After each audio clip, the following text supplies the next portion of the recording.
बहुत सिद्ध होने के लिए तुम्हें नदी के तट पर जाकर नहीं बैठना है।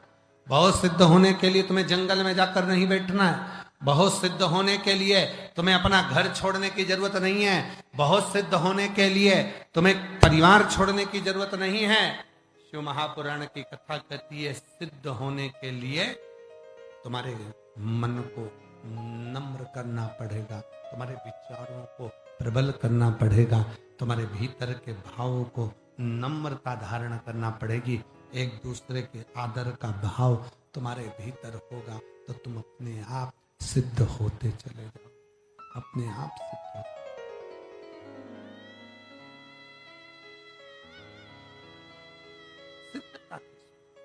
सिद्धता का भाव, सिद्धता किसको कहेंगे?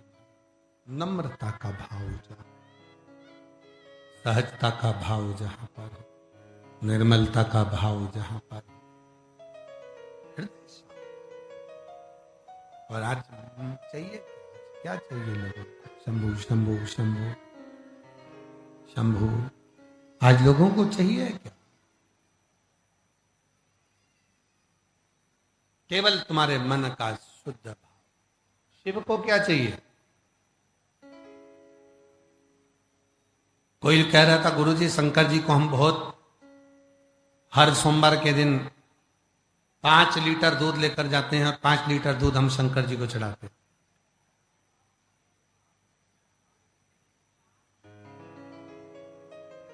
शिव महापुराण की कथा कहती है 5 लीटर दूध की भी भगवान शंकर को जरूरत नहीं है।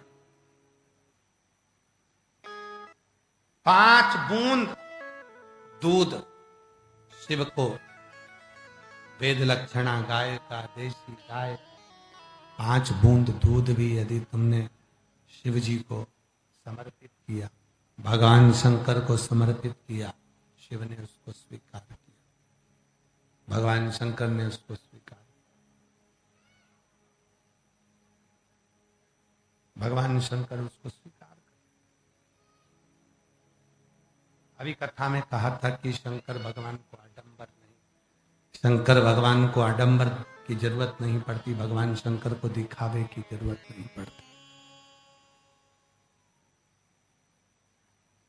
शिव को केवल निर्मल मन सो मोहि पावा, मोहि छल छिद्र कपट ना भावा।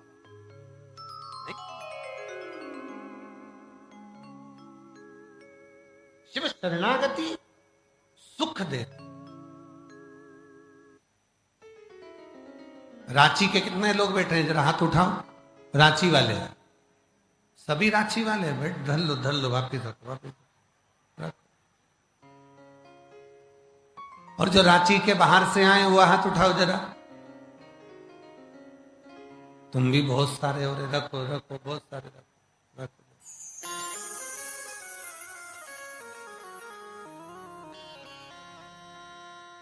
अब एक बात बताओ रांची वालों और रांची से बाहर आने वाले जितने भी भक्त हैं, श्री शिवाला सेवा समिति ने तुम्हारे घर पर आके पीले चावल दिए थे क्या? नहीं दिए। पत्रिका पहुंचाई क्या? निमंत्रण भेजा क्या? तुम्हारे घर पर कोई बोलने आया क्या? नहीं। कोई मार्केट में पोस्टर लगाया क्या? कोई रांची में बड़े बड़े बैनर लगाए क्या? नहीं। फिर तुम लाखों की संख्या में कैसे आ गए?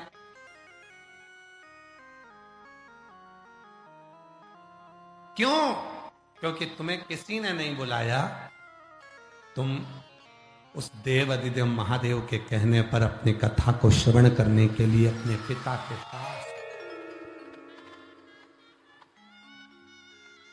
तेरी कृपा बिना ना हिले, उसकी कृपा नहीं होती। उसको मालूम है जिसको देना होता है, जिसकी गोदी में जिसको देना है, जिसके दुख मिटाना है, जिसकी तकलीफ मिटाना है। देखो देखो, शादी में उसी को बुलाया जाता है जिसको विदाई देकर भेजना है। आप लोग अपने रिश्तेदारों को देखो, मामा जी की लड़की को बुलाएंगे तो देना तो पड़ेगा, मौसी की लड़की को बुलाएंगे शादी में तो साड़ी तो देकर भेजना पड़ेगा। रिश्तेदार को बुलाएंगे तो उनको मिठाई का डब्बा तो देकर भेजना पड़ेगा। उसी तरह शंकर भगवान की कथा का निमंत्रण कोई नहीं देता, पर लोग शिव महापुराण की कथा को सुनने के लिए आते हैं। मतलब निमंत्रण शंकर भगवान ने भेजा है, और जब तुम यहां से जाओगे तो वो कुछ ना कुछ देकर भेजेगा। इसको बुलाया, उसे बिना दिए तो वो भेजता नहीं, बिना दिए।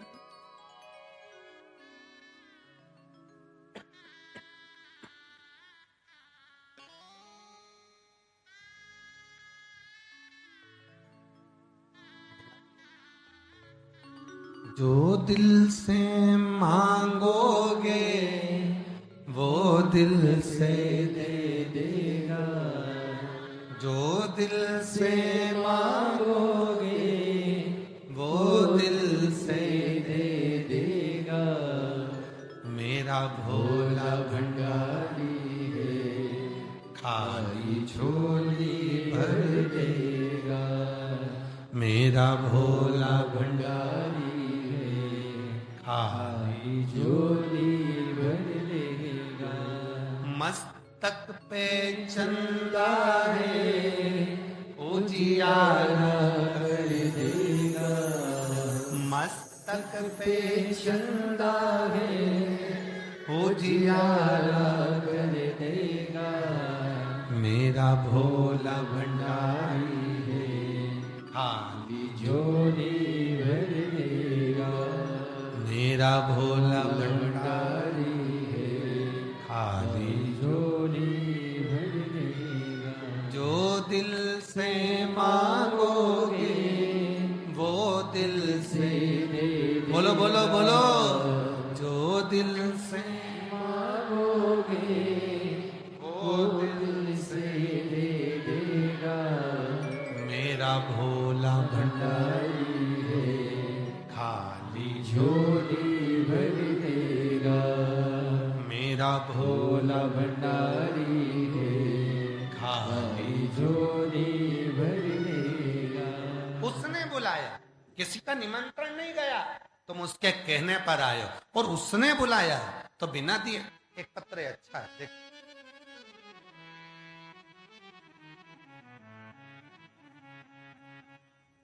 सिम्मी दुबे पति, तो दिल से मांगोगे वो दिल से दे देगा। वो दिल से मांगोगे वो दिल से दे देगा। मेरा भोला भंडारी है, खाली झोली भर देगा। मेरा भोला भंडारी है, खाली झोली भर देगा। 10 साल बाद बेटा हुआ है, एक बार जोरदार ताली बजाकर साधु तो बोलो हर हर महादेव। बोलो बोलो हर हर महादेव। श्री शिवाय नमस्ते, प्रणाम करो बाबा को। अब तो रोना नहीं चाहिए, बाबा को खुश होकर लेकर जाओ। बेटे का नाम शिवांश रखा है, शिव का दिया हुआ। श्री शिवाय। शिव कृपा किसको कर, उसने बुलाया वो देकर भेज।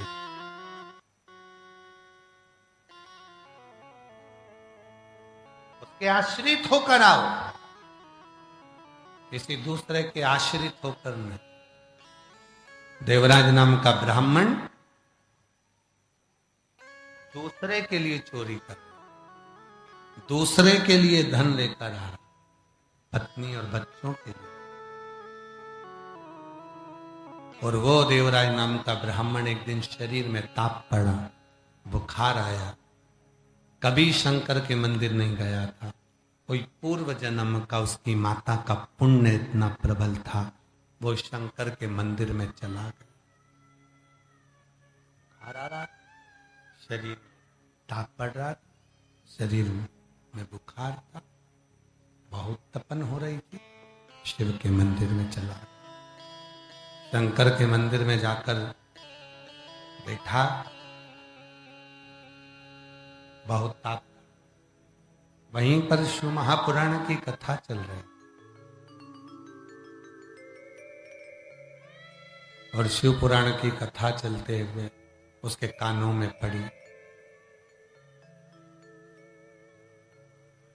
इतना सुंदर लिखा है शिव पुराण। शिव महापुराण की कथा सुनकर जाने वाला व्यक्ति जिस मार्ग से निकल कर जाता है, श्री शिवाय नमस्तुभ्यम बोलकर जाने वाला व्यक्ति जिस मार्ग से निकल कर जाता है, उस मार्ग में अगर कोई अधोगति में मर गया हो, किसी स्त्री का गर्भ बहुत सालों पहले भी चला गया हो, कोई अधोगति में मर गया हो, कोई प्रेत योनि में भी पड़ गया हो, कोई बहुत तकलीफ में भी हो, और शिव महापुराण की कथा सुनकर जाने वाले व्यक्ति का मात्र मुख का दर्शन हो जाए तो उसके जीवन की आधा दुख अपने आप समाप्त होता चलेगा। अपने जैसे बेलपत्र,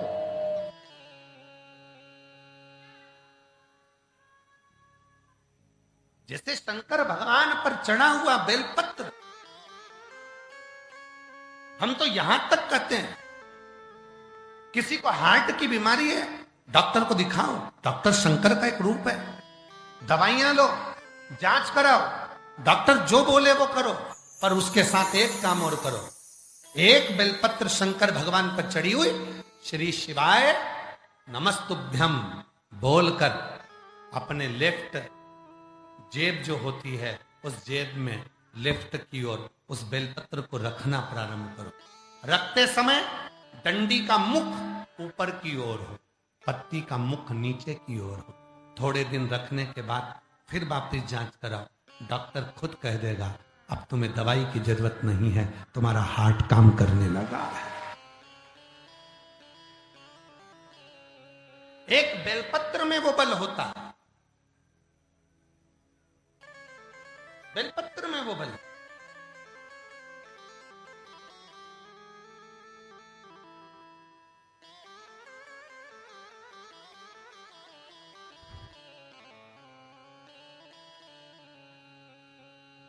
केवल वनस्पति, वनस्पति का मतलब क्या होता है? आप सब लोग तो झारखंड में रहते हो, चारों तरफ वन ही वन है।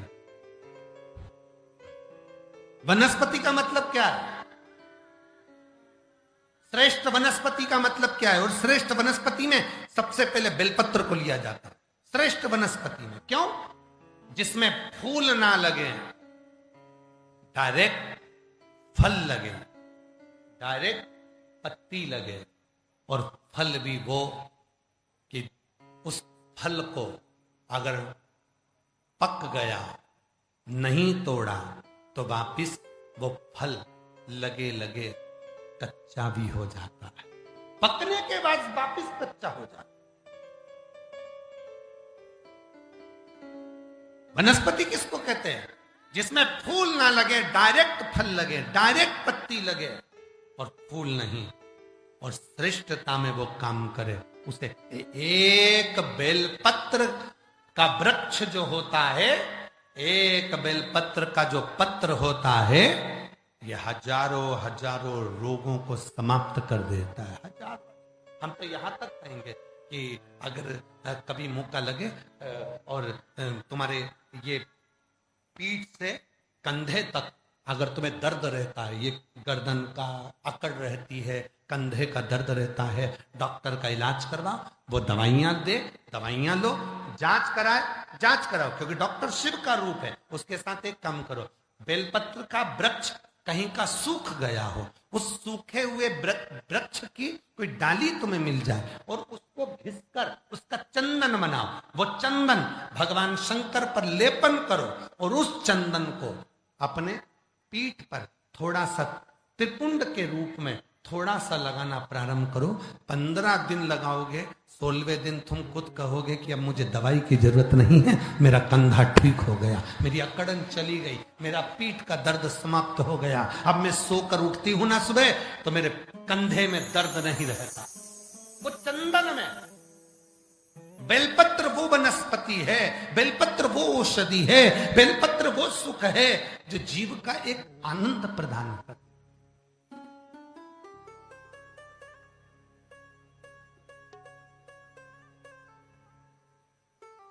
श्री शिवाय, जम के बोलो जरा, सब बोलो साथ में, श्री शिवाय नमस्तुभ्यम।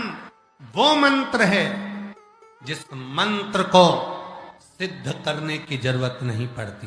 बेलपत्र वो औषधि है जिसको सिद्ध करने की जरूरत नहीं पड़ती। रुद्राक्ष